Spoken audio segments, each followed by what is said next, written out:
ओम कल्याण मार्ग का पथिक चौथा भाग। गुरु बिन ज्ञान न पाए भोला चेला। पठन पाठन का आरंभ। अब तक जो कुछ भी सीखा निगुरा रहकर ही सीखा था। उस बैरागी की तरह जिसने सारी गीता रगड़ मारी और गुरु एक न बनाया। मैंने भी जहां पंजाबी स्त्रियों के मुख से काशी महात्म सुनकर उसे कंठ कर लिया था, वहां पिताजी के नित्य पाठ के स्तोत्रों के कुछ भाग भी कंठ कर छोड़े थे।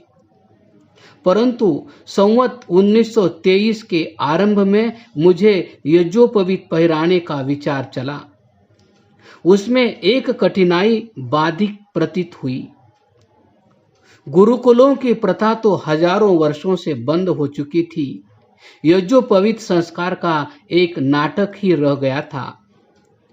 फिर भी जब यज्ञोपवीत पहराया जाता था और वेदारंभ की विधि भी हो चुकती, तो ब्रह्मचारी कोपिन दंड धारण करके भिक्षा ले काशी पढ़ने के लिए जाने की तैयारी करता।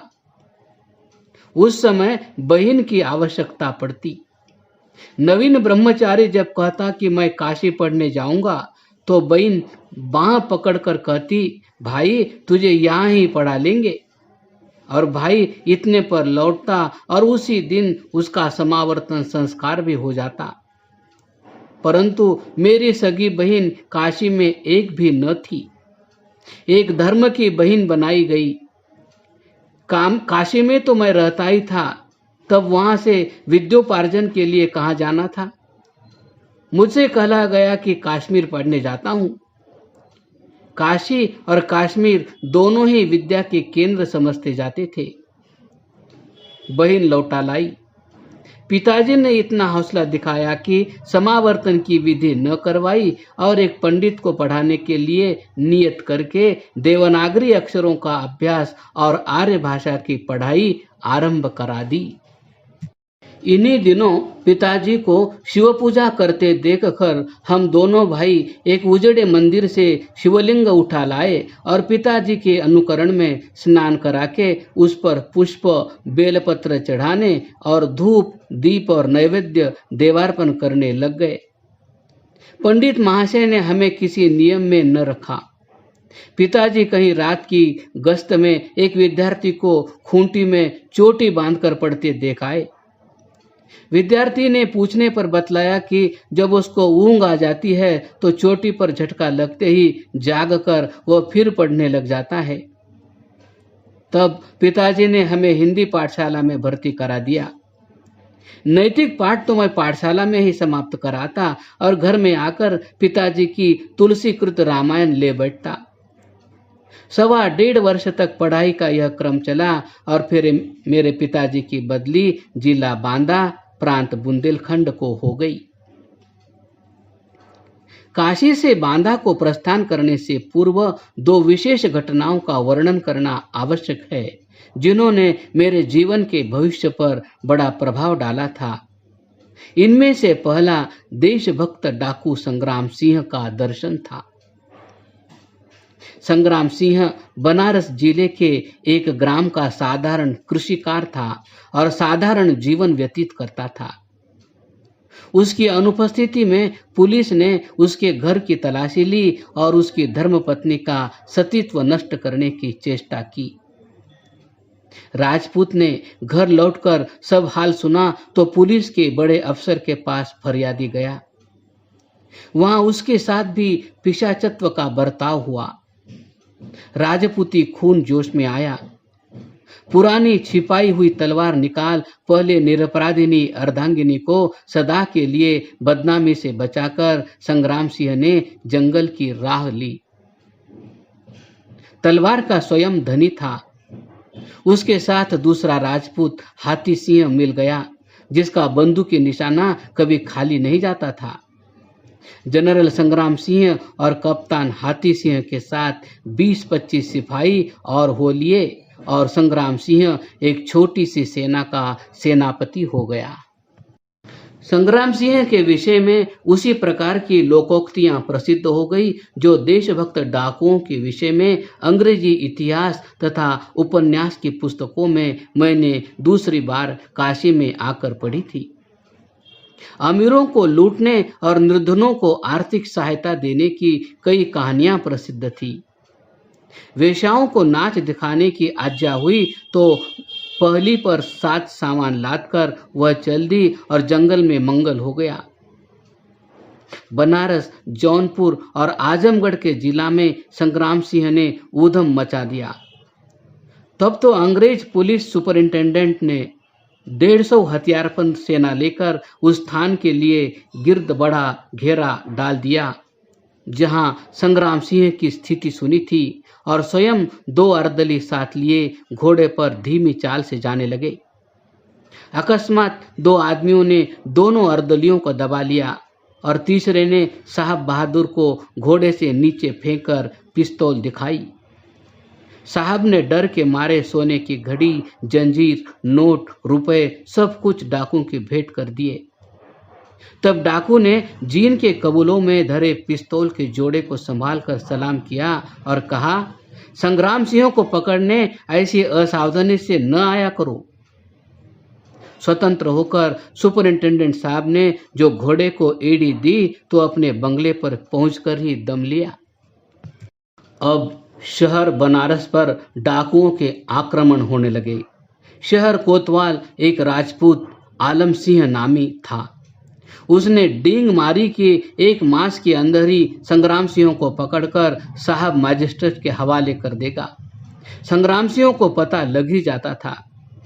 4-5 दिन पीछे कोतवाली के बोर्ड पर संग्राम सिंह का इश्तिहार लग गया। आलम सिंह को संबोधन करके लिखा था, अब हमारे धावे काशी नगर पर ही हो रहे हैं।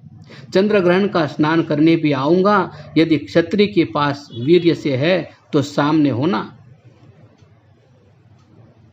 कुछ दिन पीछे चंद्रग्रहण का नहान था।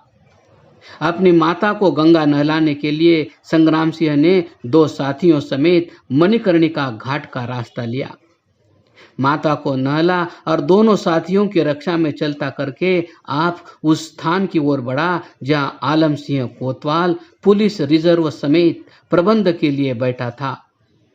आलम सिंह के लगाए पहरे व्यर्थ हो गए क्योंकि एक देहाती कंबल ओढ़े आलम सिंह की ओर बढ़ा और चेहरा कंबल से बाहर निकाल बोला, देख संग्राम सिंह स्नान करके जा रहा है।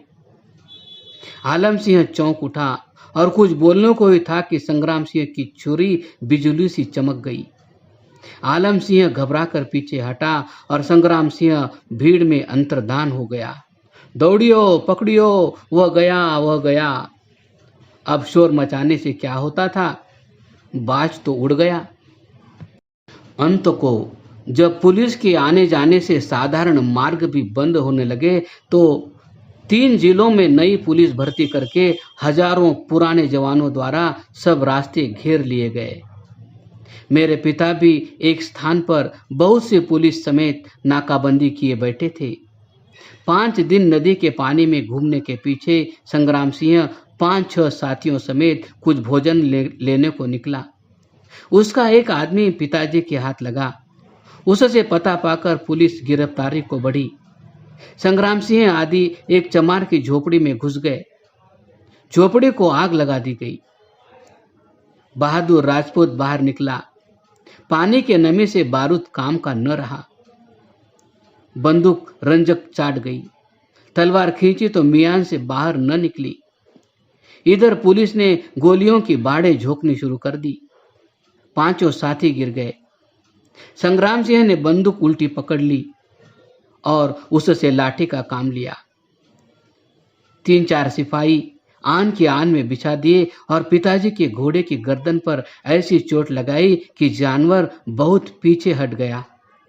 पिताजी ने पहले अकेले पर गोली चलानी बंद करा दी थी।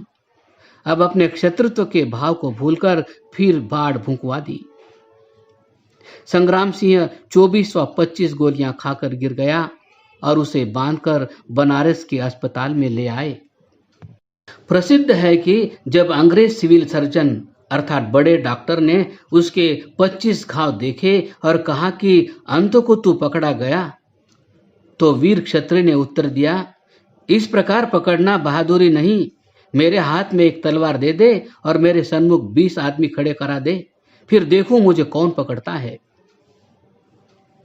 साहब बहादुर उसकी कड़क से आश्चर्यचकित हो गए। फांसी तो मिलनी ही थी, परंतु उसे यमपुर पहुंचाकर भी हिंदुस्तानी पुलिस अफसरों को शौक ही हुआ। एक तो चारपाई पर लेटे हुए संग्राम सिंह के दर्शन मुझे स्मरण है, जिसे दूसरी बार काशी पहुंचकर मैं याद किया करता था। और दूसरी घटना एक नास्तिक जादूगर से मेरी रक्षा थी। काशी में प्रसिद्ध हुआ कि एक वेद शास्त्र का जाता बड़ा नास्तिक आया है, जिसके दोनों ओर दिन में मशालें जलती है। जो भी पंडित उससे शास्त्रार्थ करने जाता है उसके तेज से दब जाता है। मुझे भली प्रकार याद है कि माताजी उन दिनों हमें बाहर नहीं जाने देती थी, इस भय से कि कहीं हम दोनों भाई जादूगर के फंदे में न फंस जाएं। पिताजी ने पीछे बतलाया था कि वह प्रसिद्धि अवधूत दयानंद की थी। माताजी को क्या मालूम था कि उनके देहांत के पीछे उनका प्यारा बच्चा उसी जादूगर के उपदेश से प्रभावित होकर उसका अनुयायी बन जाएगा। क्रमशः